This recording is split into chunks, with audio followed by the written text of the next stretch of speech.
Can it get any worse for Chuck Schumer? A new CNN poll released earlier this week shows that Senate Minority Leader Schumer had a 44% unfavorability rating and only 17% favorable.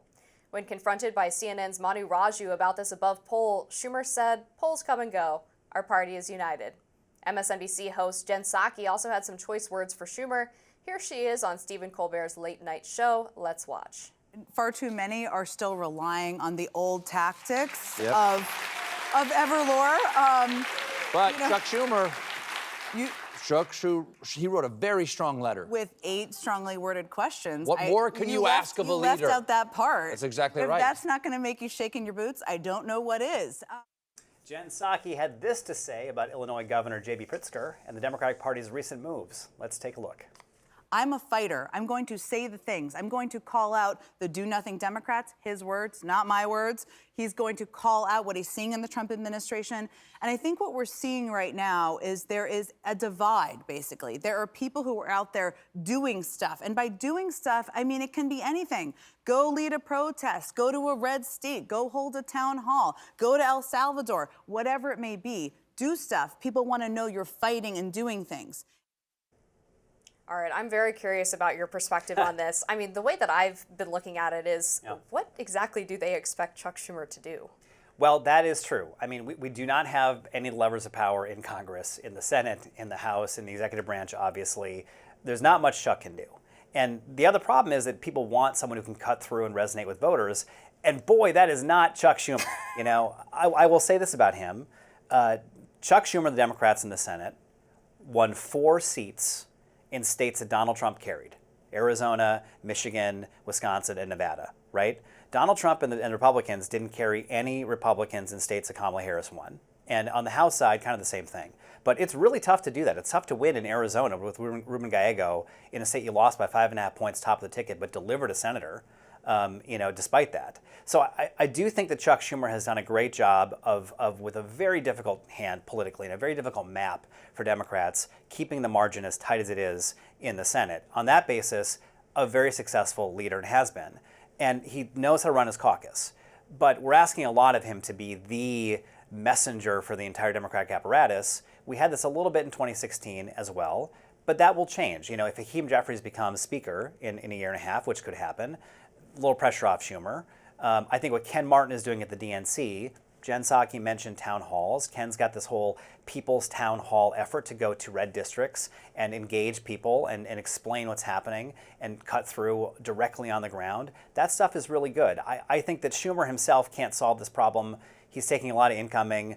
He's probably worthy of some of the snark, like the strongly worded letter, but it is a tough spot for him to be in. Yeah, he's not exactly the most charismatic guy, but No. I'm glad you brought up Hakeem Jeffries because I was going to ask about this. Do you think that he should be taking a more forward-facing role as part of the sort of new generation of Democratic leadership, or is his handing off the mantle to Chuck Schumer maybe indicative of his potential weakness as a party leader? I'd like to see the Leader Jeffries, that is, step up more.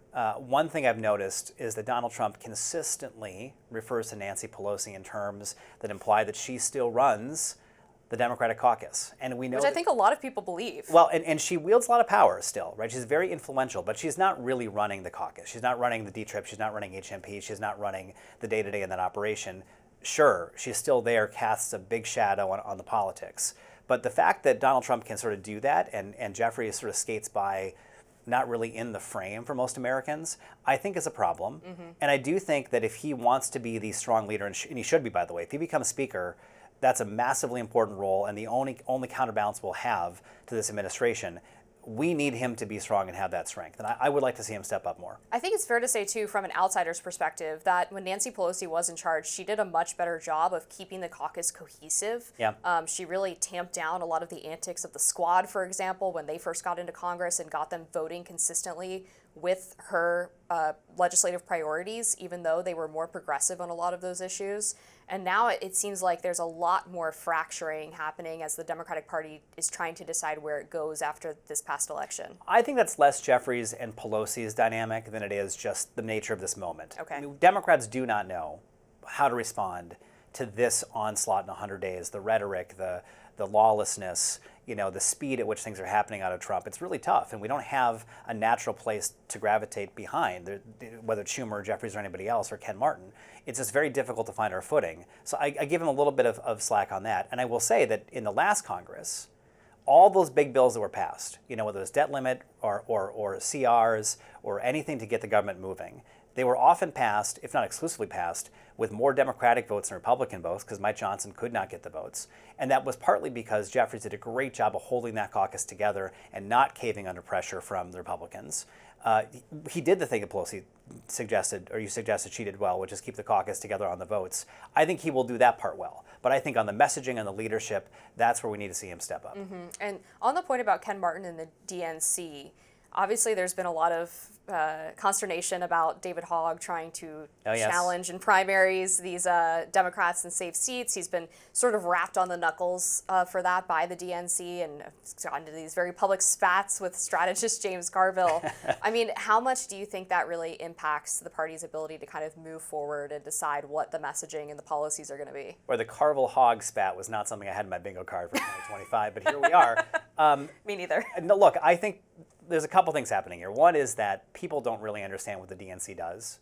People think the DNC is this all-powerful, democratic, controlling institution. They thought this in 2016. One of my big complaints about Bernie Sanders and that campaign was pretending the DNC really had any real authority to put someone in charge. It just isn't true. The DNC is the backbone of the party from an infrastructure standpoint. They fund state parties. They have the data operation.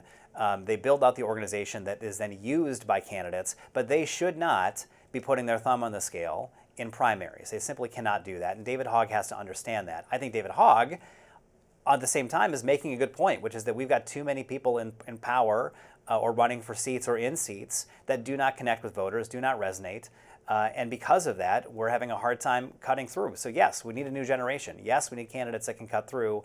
All of those things are true, but you can't be, as Ken Martin says, the player and the referee. If you're in the DNC, you've got to be impartial. I'm also curious if David Hogg's insistence on getting young leadership in the Democratic Party really means more progressive leadership, which I actually think is the opposite thing that the party needs right now, as voters have really recoiled from that political ideology.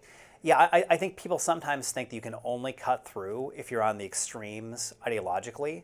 But, Steve Bannon said this, and I have to agree, maybe the only thing I agree with Steve Bannon on, that politics is downstream from culture. Mm-hmm. You can that tap... was Andrew Breitbart. Breitbart, not Bannon, yes. You can tap into culture, whether you're left, right, or in the center. That's not an ideological question. So I think what we really need are people that can tap into the culture and communicate with folks authentically, whether you are in the moderate or whether you're in the left wing of the party. That's what we need. Up next on Rising, can a social media detox improve your well-being? We're asking the experts.